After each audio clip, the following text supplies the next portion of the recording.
Vous avez un téléphone Android ou bien un téléphone fonctionnel de type de processeur Spectrum que vous souhaitez changer l'email ou bien modifier son email afin qu'il se comporte comme un nouveau téléphone, mais vous ne savez pas avec quel logiciel utiliser. Alors dans cette vidéo, je t'apprends à modifier l'email des téléphones. Bon, je tiens à préciser que cette vidéo est à but éducatif. Je ne vous conseille en aucun cas de modifier les emails des téléphones dont vous n'avez pas l'autorisation. Donc nous allons utiliser un logiciel du nom de Write Email. Donc le logiciel s'appelle Write Email. Vous trouverez le lien de téléchargement en description de cette vidéo. À partir de ce logiciel, nous allons modifier l'email des téléphones à processeur Spectrum. Donc cette vidéo concerne beaucoup plus les téléphones Android de marque Itel qui utilisent la plupart des processeurs Spectrum. Alors si vous êtes nouveau dans ma chaîne, n'oubliez pas de vous abonner, donc de cliquer sur le bouton s'abonner et aussi de liker et de partager la vidéo. Ça compte énormément pour nous. Justement, ça fait un bail, je n'ai pas fait de vidéo parce que j'avais quelques petits soucis. Bon, maintenant tout va bien, alors restez scotché à la chaîne. Alors, vous allez télécharger le logiciel Write Email. Ce logiciel fonctionne uniquement sur les téléphones SPD, donc les téléphones à processeur Spectrum. Avec ce logiciel, nous pouvons écrire l'email en un clic sur n'importe quel téléphone dont le processeur est Spectrum. Pour ceux qui utilisent les téléphones à processeur Mediatek, j'ai déjà fait des vidéos dessus avec le logiciel Modem Meta. Donc, je mettrai le lien de téléchargement ou bien le lien de visionnage de cette vidéo en description. Donc, je vous invite à vérifier ces deux vidéos. Alors, concernant cette vidéo, premièrement, rassurez-vous que vous avez déjà téléchargé le logiciel Write Email. Moi, j'ai déjà téléchargé. Une fois téléchargé, ça va venir sous cette forme, donc sous forme d'un fichier archive, d'un fichier compressé.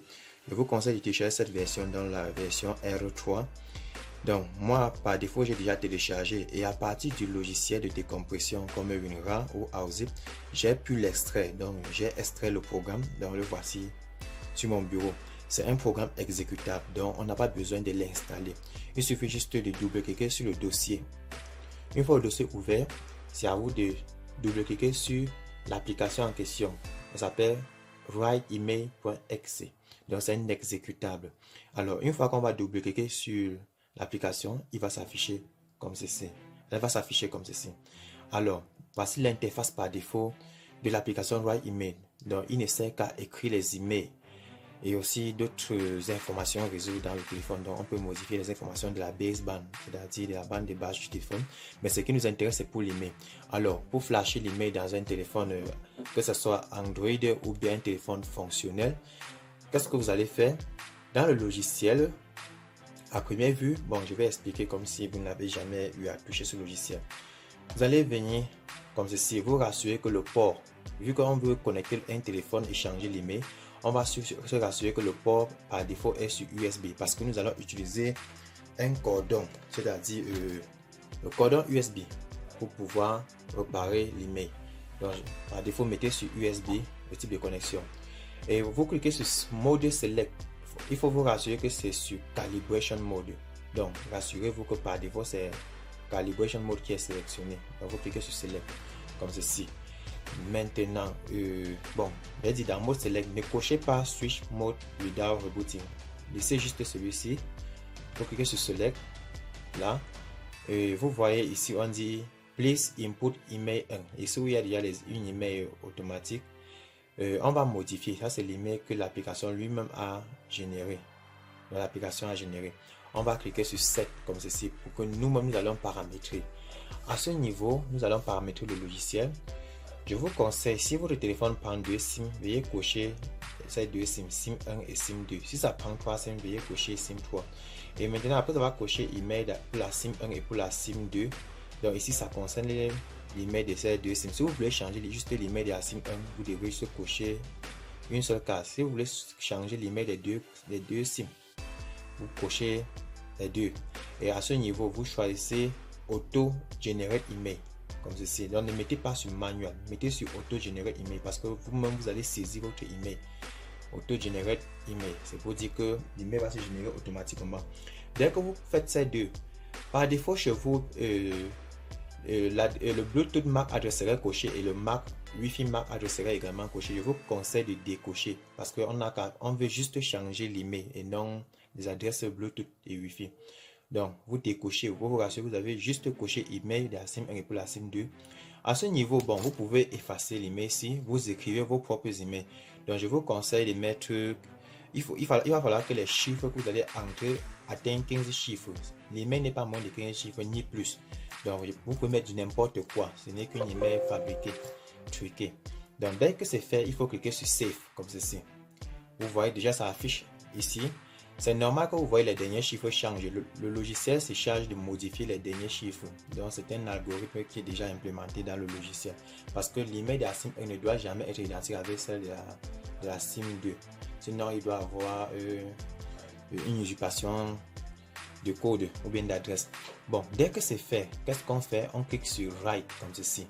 Dès qu'on va cliquer sur Write, je vous conseille donc d'éteindre le téléphone. Voici d'abord l'email d'origine qui est présent dans le téléphone. Donc, je vais consulter l'email d'origine avec le code étoile 06 10. Voici l'email d'origine. OK. Bon, je vais procéder. Et quand vous cliquez quand vous exécutez le bouton Write, rassurez-vous, ça va prendre 30 secondes pour détecter le téléphone. Donc, si après 30 secondes, je n'ai pas connecté le téléphone, ça va renvoyer un message d'erreur. Donc, vu que j'ai un peu traîné, qu'est-ce que je vais faire? Je vais d'abord cliquer sur Stop, puis sur Write. Dès que c'est fait, le téléphone est éteint. Donc, vous enlevez la batterie, puis vous réinsérez comme ceci. On n'appuie aucune touche, pas besoin d'appuyer des bouts de pied. C'est bien que c'est SPD, mais on n'a pas besoin d'appuyer des bouts de pied. Il suffit juste de connecter le cordon comme si on mettait en charge comme ceci. Juste, on patiente. OK. On va patienter. Le circuit de charge de ce téléphone dérange un peu. Donc, je vais reprendre l'action. Donc, un instant. Il faut d'abord cliquer sur Stop comme ceci pour annuler l'opération. Et ensuite, on va cliquer sur Write. Write veut dire écrit. Donc, ça va flasher l'email. Alors, je connecte le téléphone normalement. Je n'appuie pas de touche. OK, c'est connecté. Regardez, le téléphone va faire semblant de s'allumer comme s'il voulait se mettre en charge. Donc, en patient, OK. OK. Là, le téléphone, bon, il n'a pas réagi comme s'il voulait se mettre en charge. Mais là, automatiquement, le logiciel a écrit l'email. Quand vous voyez le message passe, donc comme ceci, passe, il me demande de presser ce bouton entrée pour écrire une nouvelle adresse email sur un autre nouveau téléphone. Donc, si je clique sur ce bouton entrée, c'est pour dire que il attend un autre téléphone pour qu'il change l'email. Donc là, c'est déjà bon. Le logiciel a écrit l'email. Je vais juste déconnecter le cordon sur le téléphone et allumer. Alors, je tiens à préciser que cette vidéo marche sur toutes les séries de Itel à processeur Spectrum. Là, je viens de travailler sur un téléphone Itel S15. Donc, Itel S15, j'ai changé l'email. Donc, je vais redémarrer le téléphone. On va vérifier ensemble si l'email a été modifié ou pas. Mais je vous rassure à 100%, l'email a été modifié.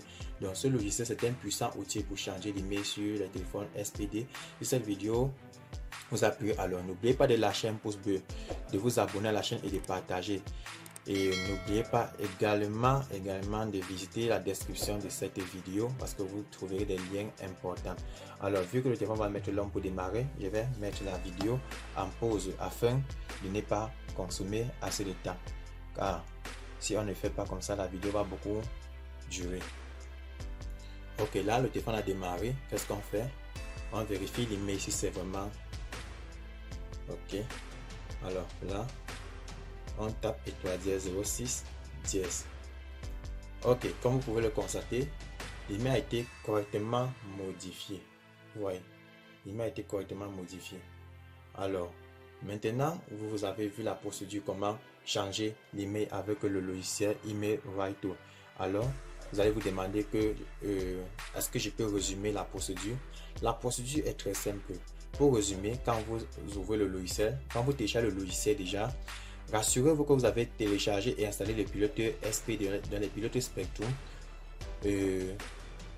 Là, déjà, vous rassurez que vous êtes connecté en mode USB. Et au niveau du mode Select, vous choisissez Calibration Mode. Et au niveau de Set ici, vous cochez vous cochez pour les SIM à changer l'email. SIM 1 et SIM 2, vous choisissez le Auto Generate Email. Et là, vous mettez votre échantillon d'email dans l'email que vous voulez que ça flash automatiquement. Et vous cliquez sur Save. Maintenant, à ce niveau, lorsque vous allez voir Pass 1, quand ça dit Pass 1, ça veut dire que vous avez réussi l'écriture d'email pour la première fois ou bien une fois. Si vous voyez Fail 2, ça veut dire que j'ai raté 2 fois l'écriture. Maintenant, quand vous faites ça, le téléphone, si le téléphone avait les problèmes au niveau de l'email, ça va réécrire l'email. Si par exemple le téléphone était géolocalisé donc il y avait le GPS dedans, c'est que ça va maintenant brouiller les traces. Alors c'est tout pour cette vidéo. Alors likez, partagez, abonnez-vous, scotchez à la chaîne. Veuillez vérifier nos vidéos précédentes. Alors rendez-vous pour nos prochaines vidéos. Donc d'ici peu je vais mettre en ligne certaines vidéos de formation pour les intéressés. Vous allez regarder certaines vidéos que j'ai faites dans une application de vidéoconférence qui s'appelle TeamLink. Vous allez recevoir les vidéos dans ma chaîne YouTube. Donc, je vous invite à regarder ces vidéos jusqu'à la fin. Ça va beaucoup vous aider pour mieux avancer, pour mieux avoir des connaissances dans ce domaine. Ok, c'est tout pour cette vidéo. Portez-vous bien.